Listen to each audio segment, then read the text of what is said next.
Merong mga 100% nag-iisip ng boto lang. Meron dyan 75% nag-iisip, okay, 25 para sa kaayusan ng lugar, 75% para sa boto ko. Ganun ang mindset ng politiko. Paano ba ako makakabalik sa posisyon ko?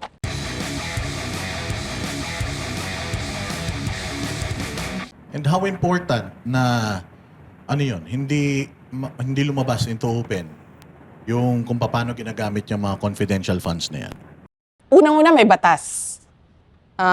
Yan yung sinasabi namin noon din sa kanila. Hindi natin pwede pag-usapan kasi may batas. Kaya nga confidential ang tawag dyan eh.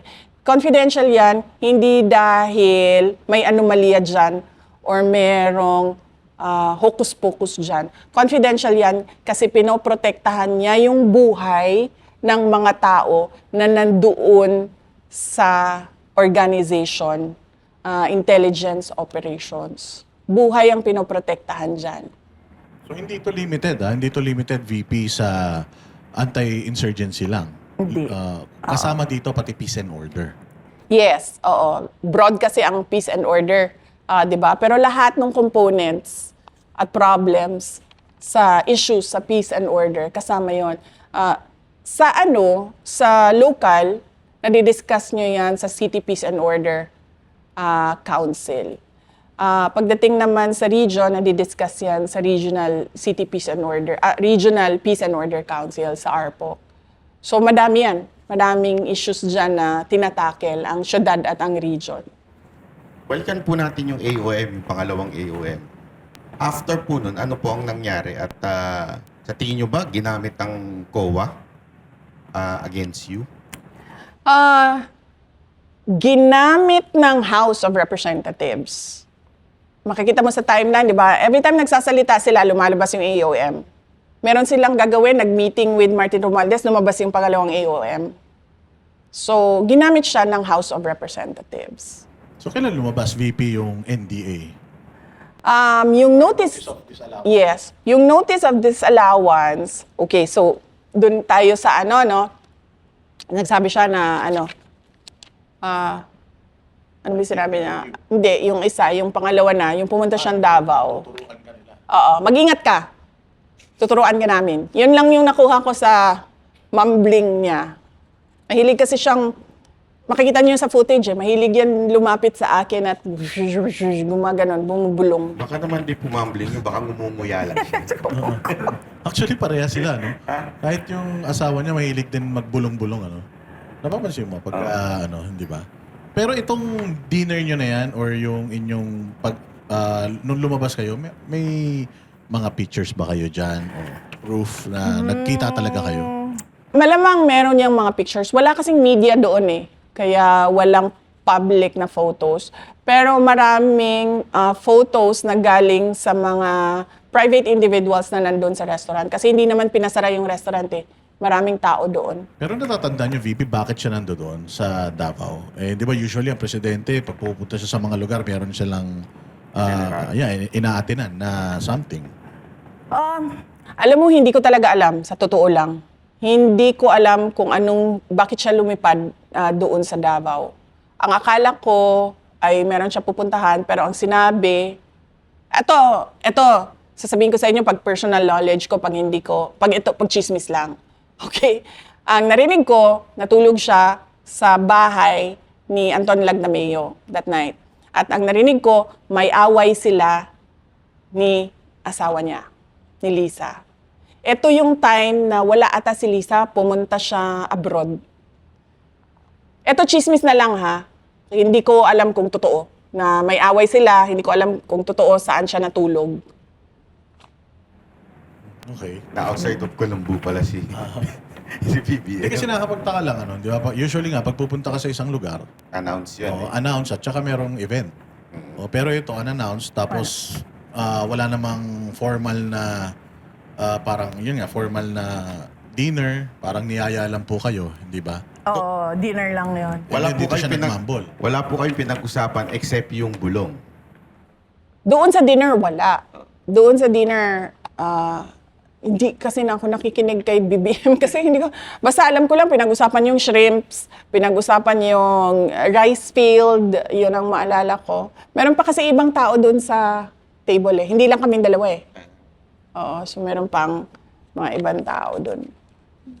So, okay, so ano yun? Pagkatapos yun na tinanggal yung budget ng Office of the Vice President. Tapos, from January to July of 2024, makikita nyo merong mga spurts of impeachment na usapan. Dito yung 11 days ni Lustay, 11 days ni Lustay ni Inday Sara, ganon. Inday Lustay, kaya dito yon, paulit-ulit yon. Ito yung height ng media attack nila, PR attack nila. Tapos, July 19, 2024, nag-resign ako sa DepEd, kung maalala ninyo. Kasi, sinabi ko naman na, pinakialaman nila yung budget ng Department of Education, ng House of Representatives. Hanggang ngayon, di pa nasasagot yon. Kung maalala nyo, sinabi ko, chinap-chap nyo, pinaghati-hatian nyo, inattach nyo yung listahan ng mga pangalan ng mga congressman sa GAB. Hanggang ngayon, walang sumasagot doon na. Tapos, yung bang kawalan ni BBM ng sinseridad sa kung ano ba talaga ang solusyon sa problema ng bansa at yung mga promises niya na hindi niya tinupad tulad nung 20 pesos ang bigas na sinasabi ko, nung sinabi niya yon, alam niyang nagsisinungaling siya. Kasi alam natin lahat na hindi pwedeng ibaba ng 20 pesos ang bigas. Kahit sinong rice farmer, middleman, sinong may-ari ng ektaryang palayan, di mo kaya. Ma'am, nabanggit niyo yung pinirmahan para sa mga congressman. Ito yung parang allocation nila para sa DEP. So, Sa ibig school. sabihin, hindi lang pala sa DPWH, hindi lang pala kung saan-saan, pati sa DepEd, pinakikialaman nila yung pera. Yung school building program, yes. Na sinasabi ko lagi, hindi pwedeng kunin ng House of Representatives ang budget ng school building program. Kasi, ikaw na congressman ka, ang prioridad mo, dahil politiko ka, ay boto. Diba? So, ilalagay mo yung paaralan na yan, yung classroom na yan, kung saan ka makakakuha ng advantage sa boto. Sinasabi ko sa kanila, hindi pwede yun. Bigay nyo yan sa Department of Education, doon sa regional directors, doon sa superintendents, doon sa mga principal. Kasi sila yung nakakaalam talaga ng totohanang pangangailangan doon sa baba. Madaling salita, hindi po kayo nag-ibin, kaya medyo nag-init talaga lalo ang ulo ng mga to sa inyo. O hindi talaga. Hindi ako papayag na babuyin nila yung trabaho ng Department of Education. So, naisip ko, since ganyan ang ginagawa niyo sa budget, tapos ako pa rin yung aatakihin ninyo, kasi walang ginawa yung Department of Education, kahit meron naman, kahit ginawa na yung matatag agenda na susundan na lang ng lahat para merong accomplishment yung administration, sabi ko, kayo na lang. Kayo na gumawa niyan, kayo na ang pumirma niyan. Ayaw ko pumirma. Ito po ba yung dahilan kung bakit walang natayong masyadong classroom? Naku, hindi ko alam sa kanila. Hindi ko alam sa kanila at saka yung pagda-download ng pera sa local government unit para sa para sa pagtayo ng mga classroom. Galing sa isang politiko, congressman, ibigay mo sa isang politiko, mayor, governor, ano mangyayari doon? Boto din, 'di ba? Boto ko rin ang uunahin ko. Kasi politiko eh. Ang politiko naman hindi yan kalahati.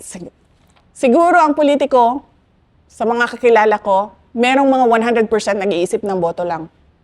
Meron dyan 75% nag-iisip, okay 25 para sa kaayusan ng lugar, 75% para sa boto ko.